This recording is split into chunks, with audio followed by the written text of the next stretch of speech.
Hi everybody, this is Ali from Violet Magazine. I've got the wonderful Nikki Elledge Brown with me.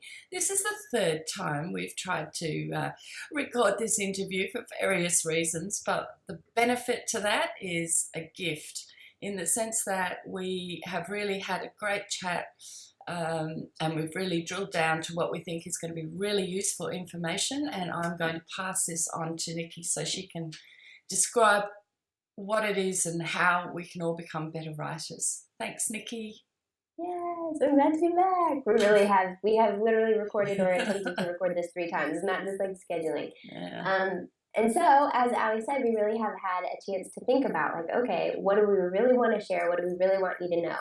And there are a few things, but the first thing I wanted to start off with is this message about the mindset stuff. And this is something that I talked about a lot this summer, which is 2014 right now as we're filming this, with my clients and customers and students and folks that were in this Facebook group I created, because you could have all the tools, all the recipes, all the formulas and strategies in place. You could have an amazing website with everything ready to go. But if you can't make yourself sit down to actually write, then you're stuck, before you start. Literally, you're blocked. And so I wanted to start off with 4 quick tips to help you move past that mindset stuff so you can actually start sharing your message. So the first thing is to choose your words wisely. And there's a double meaning to this. On one hand, I mean your words, because it really should be your message and not whatever you think people want to hear or what all the cool kids are saying or how they're saying it. It really does need to be your words, your personality, because that's what's going to attract the right people for your business, so you don't have to pretend to be someone other than you are. Choose your words wisely. The other meaning to that is to be kind to yourself and watch what you're saying about yourself when it comes to your writing skills. So a lot of times people will say, and even me, like literally, I still say this sometimes, is like, I don't really like writing too much. I do prefer video and speaking. But when I say that, that's not helping me enjoy writing more. So when I say choose your words wisely, I mean literally catch yourself. Instead of saying, oh my gosh, it takes me so long, or oh, I'm awful at writing copy, or whatever you want to call it, just flip the script and be a little nicer to yourself. Give yourself a little more credit and say, I'm actually getting better at writing every day. Or every day I do this, I get a little bit quicker. So make it something you believe, so you're not just like wasting your breath, digital or imaginary breath. But make sure that you're actually saying something that will help you enjoy it more, or will help you get better or faster, or whatever it is that you want to be. So choose your words wisely is one thing. The second thing I like to talk about is outsmarting writer's block, because it seems to just be an excuse. It's like, oh, I got writer's block. I don't have to do anything today. I have writer's block. It's like a little doctor's note, that you sent in to school. Like, I get to sit out today. You don't get to sit out today because people need to hear your message. You have something valuable to share. You need to share it. And so one of the best ways to do it is literally just to practice good old-fashioned discipline and make yourself sit down, shut down email, shut down Facebook, put your phone far away unless that's what you're going to use as your timer, and set a timer for 5 minutes or 10 minutes. And just sit down and write. And when it's done, when the timer dings, you can take a break if you want, or maybe you're kind of in the zone and you're going to go for it and keep going. And it may be what I like to call a charming draft. Like maybe it's not inspired brilliance in your best work, but it's momentum, and that's good. And you'll be surprised at how inspiration can meet you exactly where you are, just when you show up to do the work, like Stephen Pressfield says in The War of Art. The third thing is to move past perfectionism. And I can say this because I've been trying to pretend like I wasn't a perfectionist for my whole life, but from like literally 8 years old, that was a label that other people were like, perfect grades and all that stuff, slapped on me. So it's something I dealt with because I'm like, it's arrogant. Like, I know I'm not perfect. So why is that like my construct in my brain? Well, it's great to want to do the best that you can do. But really, operating at that level means you're never going to get stuff done, and you're always going to stay paralyzed because it's never going to be good enough. And so you have to realize really, really good is good enough. So you have to figure out for you, I was talking about this with Michelle Simmons, and we were like, okay, 80%. And we both knew intuitively, like, no, 80% isn't good enough for me. 95%, I could say, that's it. So figure out what your good enough is. Your really, really good is good enough. and be okay with it, and know that there is beauty and humanity in the imperfection and in the typos that are just going to sneak past you every now and then, or in that little dead air on your video or whatever. Like, it's fine. People, you're human, and people appreciate that. Yeah. It helps people relate to you. It's fine to mess up and have a typo, as long as it's not like unprofessional because you weren't trying.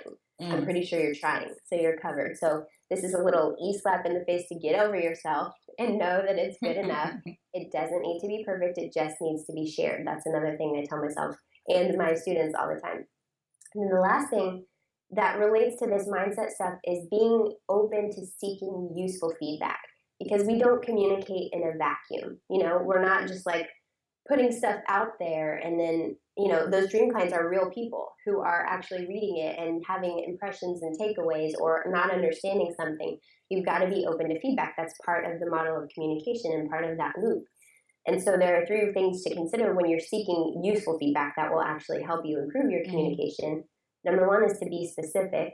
So a lot of times in different Facebook groups or communities, you'll see people be like, here's my about page, what do you think about it? Or here's my sales page, would you buy it? And that's like not very helpful to the people who you're trying to get to provide feedback, because it's a huge question that's basically asking them to do a full audit of the page, and it's assuming they know who you're even writing it for. So that's why the second step in seeking useful feedback is to provide context and say, here's what I'm trying to reach, here's what I'm trying to do. Do you think that this makes it clear what the next step would be? Does this sound cheesy, or whatever the case is? Because maybe we're not your ideal people. But if you tell us who your ideal people are, then we can pretend to be and at least try to give you better feedback that way. And then the third thing is to return the favor, because nobody likes the one in the group who's always just coming and taking and saying, what do you think about this? What do you think about this? But they're not taking time to offer the feedback. So it's a beautiful, virtuous cycle. Excuse me for that. So those are the four main things. And then the last kind of piece to tie it all together, I want to say, and this is something, like, I worked with over 160 people one-on-one in my first 8 months of business from all over the world, including Allie. Hi, yes. And yes, and I learned so much. Like, it was so cool to see all the different variety of businesses. But the one common thread among all of these women, and there was one man out of the 160, was that we just needed permission. And who am I to give permission? It's not mine to give, but sometimes you just need someone to tell you, like, you have permission to be yourself. Not only is it permission, it's like mandatory and required, because if these people are signing up to do business with you, you need to present yourself in an authentic, real, this is who, what you see is what you get kind of way. Otherwise, it's like a bait and switch. And I like to say, on what planet does it make sense to use someone else's personality to attract your dream clients? Because maybe so-and-so has this amazing catchy phrase on her page and you use it on yours. People sign up expecting her, and then they work with you, and then you both feel disappointed. It's kind of like an online dating profile picture that's like 20 years old or the wrong person, and then whenever you meet up, you're kind of like, yeah, I knew that's what you were expecting, and that's not me. And then you're not, it's not good, it's not fun. But if you show up as you are, and people voluntarily say, yes, I want that, whenever you work with them, it's so much fun. And I know it. I speak it from experience, and it's now happened with hundreds of people. Add in my course about copy students, and they're freaking amazing, because I'm just showing up as I am, communicating via video or writing, and that's really powerful, and that's what I'm helping them do with people. And the last point I wanted to make that people tend to freak out about is this idea of copywriting or writing for your business, and there's like a wall, and it's just this separate thing that like people are scared of because you're not familiar with it. Look, I didn't know that copywriting with the W was a word until January 2013, and I started my business a few months later, and less than 2 months after that, I had 90-something clients signed up to work with me on copywriting. It's communication that I'm talking about, at least. Like, yes, copywriting is all about the psychology of how you're putting stuff together. The way I like to talk about it is from my perspective and my background, which is just the social science of communication. There's a person on the other side of the screen who's looking at your website to figure out if you have something that can help them.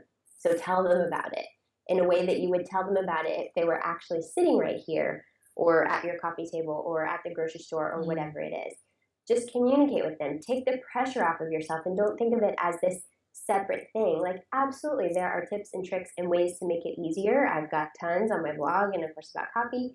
But the reality is we're overcomplicating it. We're thinking about it too much, and that's keeping us from sharing our messages with the people who need them most.